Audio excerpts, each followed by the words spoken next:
Welcome back to the show where we run you through all the Dolphins news you need to know about. After running through the news you need to know about, we run you through the fan Q&A where we answer Dolphins fans' questions. This would be a quick episode. Lots of news to talk about though. This first news story comes from Pro Football Rumors. Dolphins add Damon Arnette to the practice squad. The Dolphins assigned Damon Arnette to a practice squad deal. This makes the cornerback's first deal since he was cut by the Raiders. Obviously has a lot of off-the-field issues.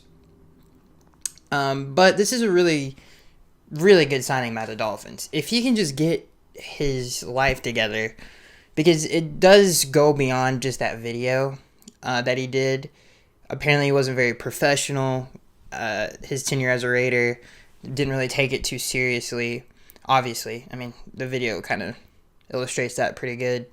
But if he's not that dedicated, this could be another situation where we sign the Titans offensive lineman who was a former first round pick and he's just cut, in a week.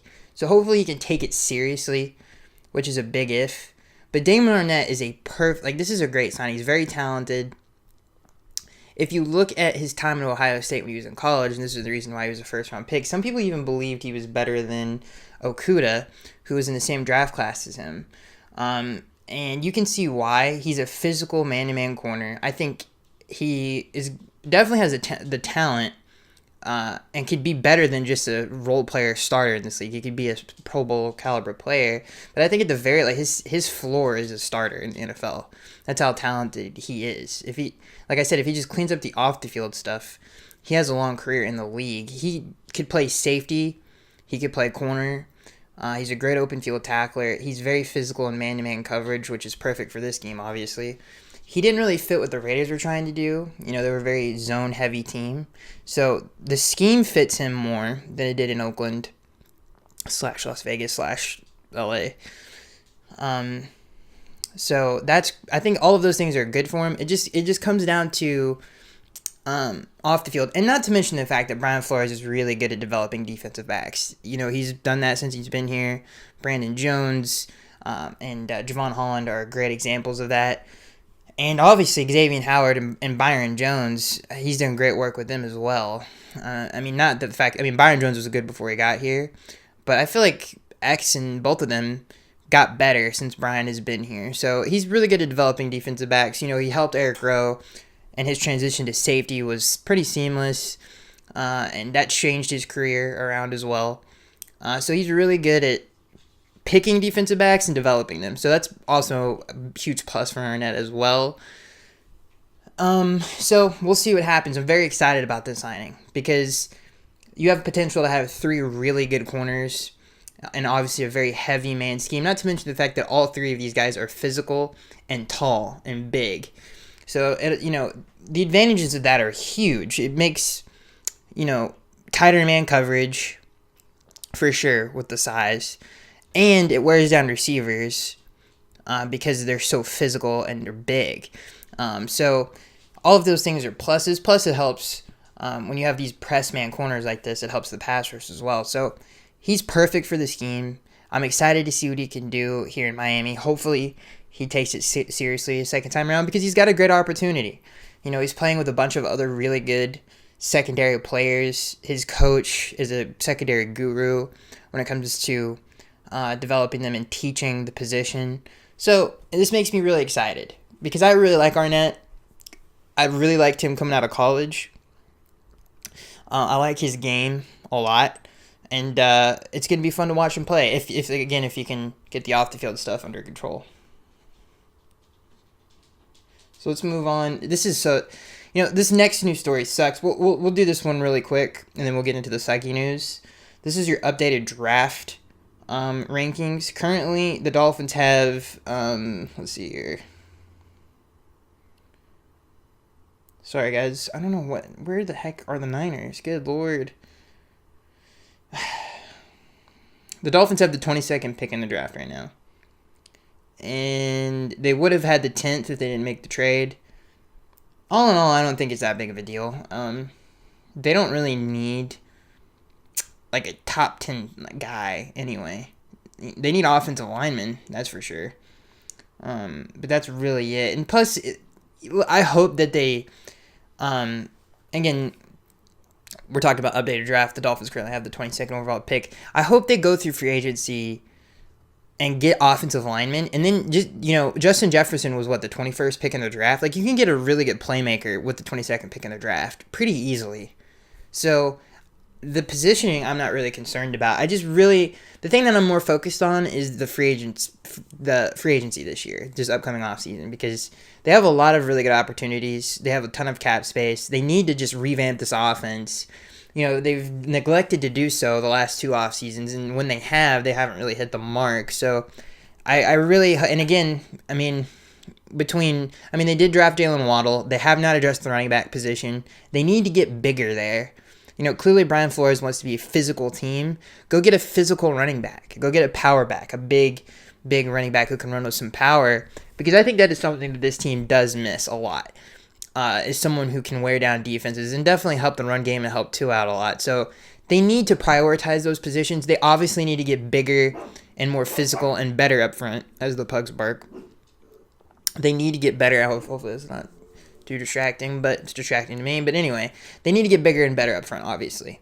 And they need a better running back. So hopefully that is the theme of the offseason, is offense. And, with the 22nd pick, let's just say it stays there, they can get a pretty good playmaker, whether it's a tight end or a receiver. So it's set up for the Dolphins to be in a pretty dang good position. I think, and again, some people are going to bring up the quarterback position. I definitely don't think that will be addressed in the draft.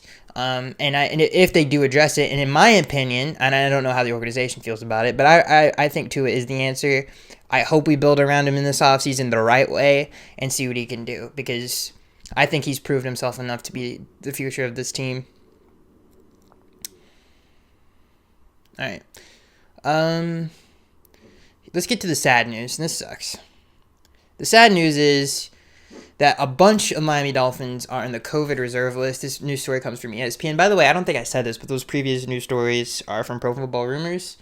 This next news story comes from ESPN. Myles Gaskin, Savon Ahmed, Phillip Lindsay, Javon Holland, and Jalen Waddle are all on the COVID-19 list as of Thursday. So I'm recording this on Friday. They were put on this list. Waddle, at least, was put on the list Thursday, and the rest of them have been on the list for a few days now. So it doesn't look like the Dolphins are going to have their best playmaker for this game against the Jets. It's going to be interesting to see. People have brought up the fact that, Kirk Merritt and some of the other, maybe like Hunter Long, some other players might get a little bit more run. The Dolphins worked out Lamar Miller over the weekend, this past weekend, not this weekend. So they have nobody in the backfield. Garrett Dokes, the pick they had out of, I believe Cincinnati. I think he was a 7th-round pick, if I'm not mistaken. He's also got COVID. So they really don't have a backfield right now. Not to mention the fact their two of their three best rookies, Javon Holland and Jalen Waddle, are probably not going to play in this game. So it's going to be interesting to see some of these younger players kind of, get. And I know a lot of people have been excited about Merritt, and hopefully I'm saying his name right. And he had a really good preseason, and he's had spurts where he's looked really good. So I'm excited to see him as well.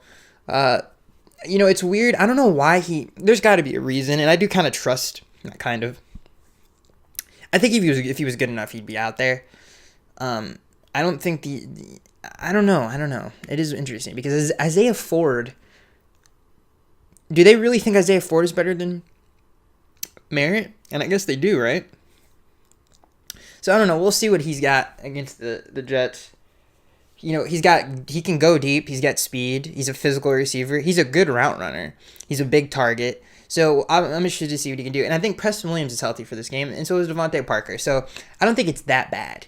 We still have some people to throw to, and Matt Collins as well, and Mike Gesicki, who hopefully can kind of get his groove back coming down the stretch of this year. So hopefully this is the last we'll hear of the COVID situation, because if this was against like New Orleans or New England or Tennessee, this would be even worse. But the Jets, they're not very good, and this is at home. So if this was going to happen any week, I guess it would happen this week.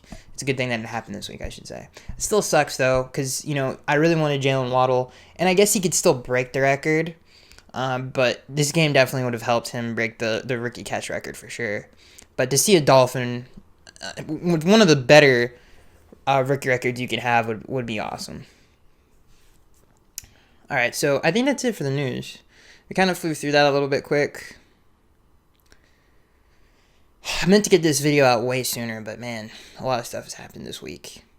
Let's see here. Yeah, we covered Lamar Miller. We covered Phillip Lindsay. Yeah, we covered it all. I told you guys this is going to be a quick video. This might not even be labeled a podcast at this point.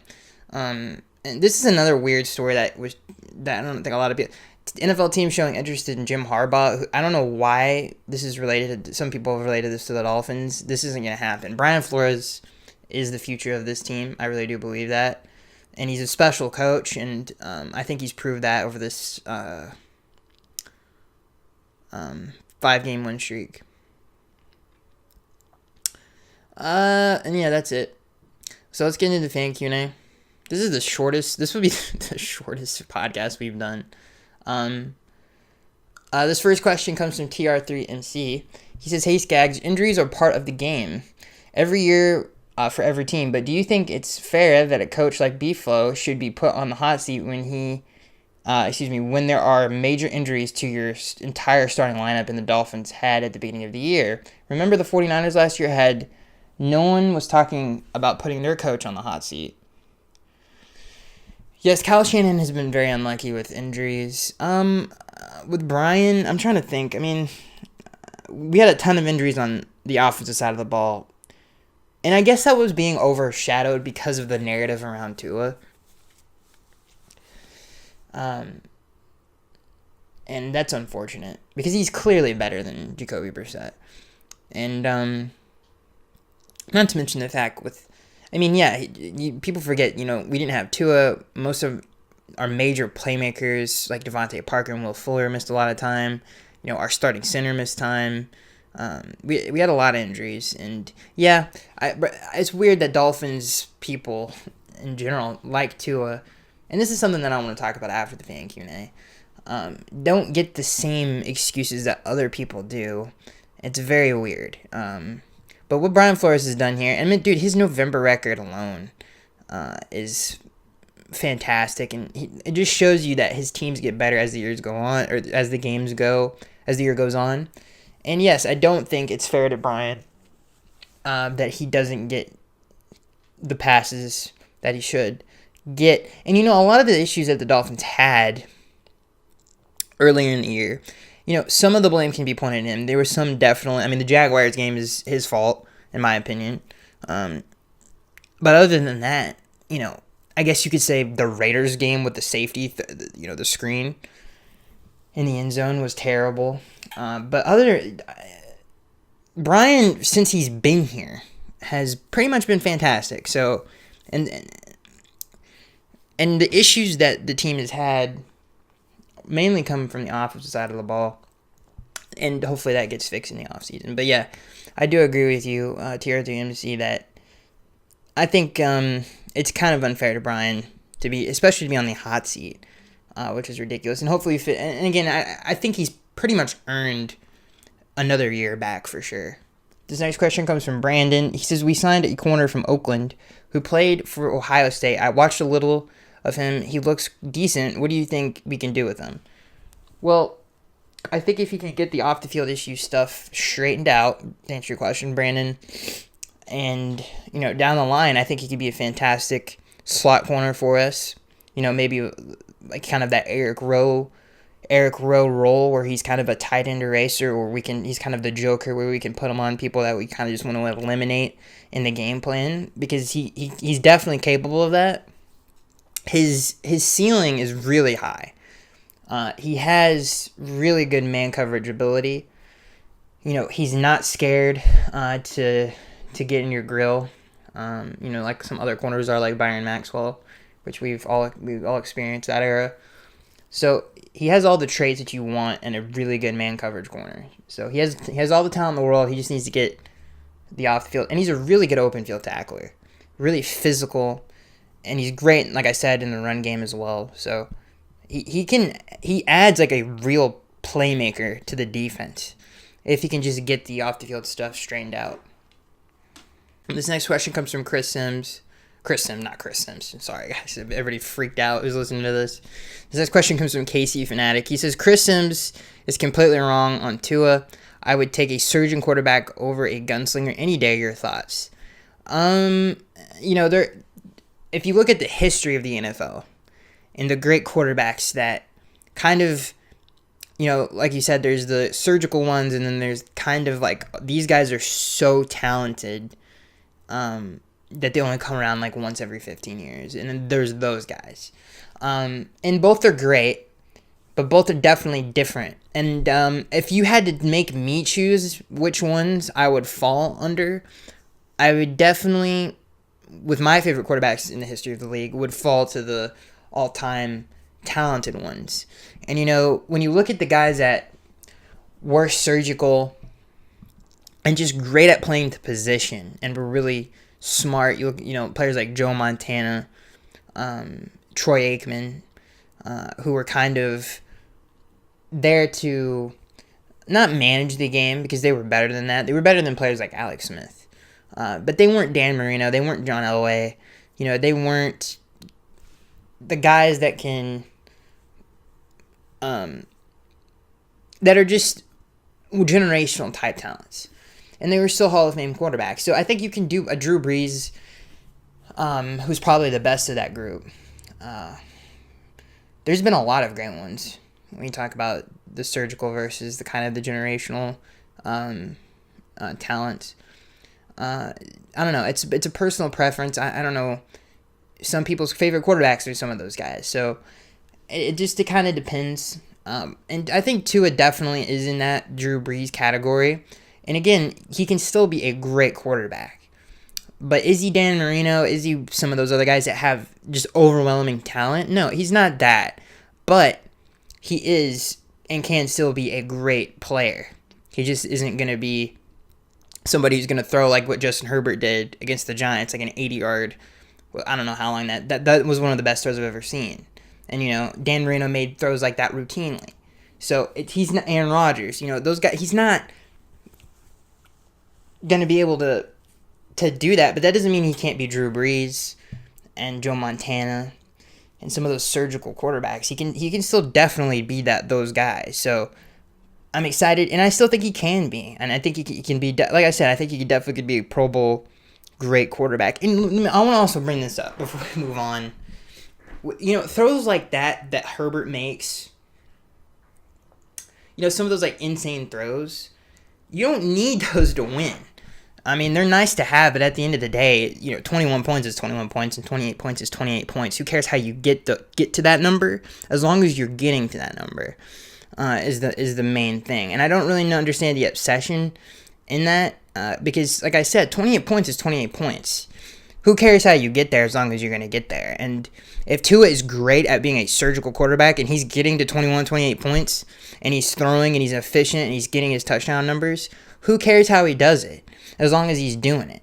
And it doesn't make any sense to me. So you can still be that and still be great. And I wouldn't even really the whole gunslinger mentality. Like I guess you could put like Brett Favre, even like Aaron Rodgers and Patrick Mahomes really aren't that because they do take care of the football. Unlike someone like Brett Favre, I'm trying to think of someone who else would be like a gunslinger. Like the old gunslinger moniker doesn't really apply to some of the other guys. I don't know. The point is that Tua can still be great and still be one of those guys for sure. In terms of like the great surgical guys. This next question comes from Julian. He says, should we get Zach Cunningham? It's a great question. He fits the scheme.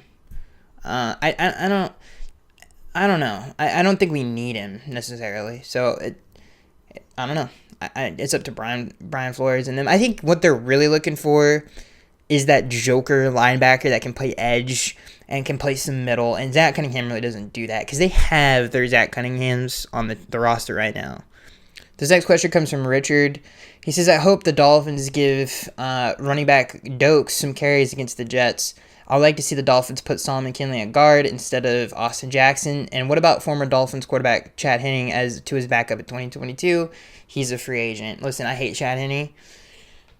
No offense to Chad. I just not a huge fan of his tenure as a Dolphin. And I don't think anybody really is. But I don't know. Chad, I don't know if I want him backing up. Someone like Tyrod Taylor would be amazing to back up Tua. Who can actually win a game. And I think that would be someone like that would be great. Someone with some athleticism, would be nice for sure. Or like Minshew or someone like that. I don't know if Minshew's a free agent. Just maybe just a little bit more high quality at that position. And your other question is, Dokes is on. It doesn't look like he's gonna play. Solomon Kinley is kind of a head scratcher. I don't really know why. His ascension and fall has been pretty bad. I don't know. I don't know if it's the. I don't know what it really is necessarily, but I think if he was good, he'd play for sure. I don't know if it's because they don't like him in the run game or what it is, but his pass blocking numbers weren't bad as a rookie. This next question comes from Mark Jefferson. He says, can we make the playoffs? Yeah, we can make the playoffs. It's going to be kind of tough to do it. As the AFC kind of looks right now, it's actually it's like, oh, wow, this is doable. We just have to win out. That's the hard part. And we'll see if we can do it. The schedule is favorable.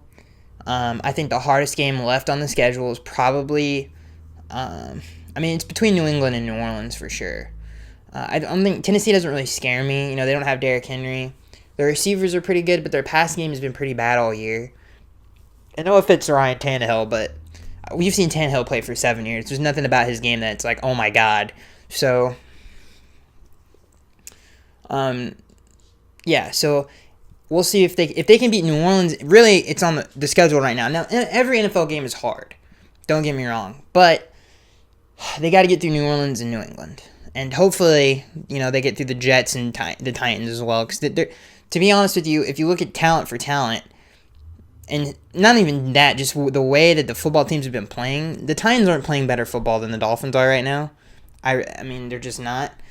They beat the Jaguars 20-0, but their passing game, honestly, and their offense, their running game has actually been not terrible since Derrick Henry left, but their pass game has been really bad all year. It doesn't seem like their pass protection is all that great. I don't know. I just feel like those are the two hardest games left. So to answer your question, Mark, it's definitely doable, but it is going to be difficult. That's it, ladies and gentlemen. This is the last thing here. I want to leave off on this with the whole Chris Sims thing that's been going around. I want to say this before I get into this. I actually really like his show. It's probably, in my opinion, it's not. You know what? It's not even probably. I think it's not even close. If you're a huge football fan and you want to get into the nitty gritty of the game and watch someone break down film who's intelligent and doesn't scream nonsensical arguments and opinions at a camera, watch that show because it is a really good football show. It's the best on the internet. It's not even close. It's a great podcast. I highly recommend it. Now, that doesn't mean I agree with everything the man says. I agree with a lot of things he says because I think he's a smart person, especially when it comes to the game of football. I know a lot of people might disagree with that. I don't really care. But the point is I want to bring up something that is a contradiction that he brings up on his show, and it's a contradiction of the national media as well. And this illustrates my point in previous episodes, which I really couldn't illustrate that well, and this is a great example of it. Tua doesn't get the same excuses that other quarterbacks do, and Daniel Jones is a good example of this, and this comes from Chris Sims himself. He gives Daniel Jones excuses and thinks he should still be the starting quarterback for that team because of the offensive line. And if you look at Daniel Jones' skill positions from the receiver position to the tight end position to the running back position, it is better than what the Dolphins have. Okay, they have Sterling Shepard, Kadarius Toney, Kenny Golladay, Evan Ingram, Saquon Barkley. They have really, really good talent at that position. Darius Slayton, who's a really good deep threat. They have a really bad offensive line. And his excuse for Daniel Jones is, he has a bad offensive line. What is he supposed to do? Well, why doesn't Tua get that same? When he talks about Tua, why doesn't he say that about Tua? It just really, really bugs me. Like, if Daniel Jones gets passes, then why doesn't Tua get passes?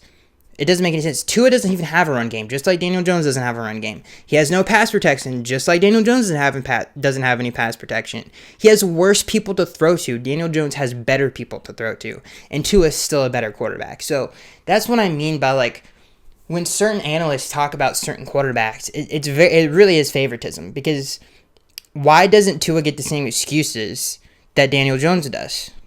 They're in the very similar situations, and if you look at the NFL's pass or offensive rankings and ratings, the Dolphins are dead last. The Giants aren't even bottom 3. So why doesn't Tua get those excuses? That's all I have to say. And I wish I could go on a show and just kind of sit down and talk to him about that, because it's like, and another thing is he is a Giants fan. Obviously his dad was the Giants quarterbacks and won 2 Super Bowls with the Giants. One as a backup, obviously, but one as a starter. So, of course, he's going to be a Giants fan. But then again, it does come off as ignorant when you make an excuse from one player and don't make the same for the other. It just doesn't make any sense to me. And again, someone brought up in the comment section when I brought this point up before, it's like, well, those other quarterbacks are accomplished. Well, Daniel Jones is not accomplished by any stretch of the imagination. And he gets excuses, and I'm talking about Chris Sims, that Tua doesn't, when he's criticizing both quarterbacks. So I just thought I would bring that up. I thought it's just kind of annoying every time I watch the show. I'm like, okay, well then why is he literally will talk about Tua and then talk about Daniel Jones and give those excuses to Daniel Jones. I'm like, then why doesn't that apply to Tua? So anyway, and again, Tua is doing better with less. And honestly, if you look, he has worse pass protection and a worse run game. And Daniel Jones has better skill positions. So that is it, ladies and gentlemen. I hope you guys enjoyed the podcast. Let me know what you guys think down in the comment section below. And I'll see you guys in the next one.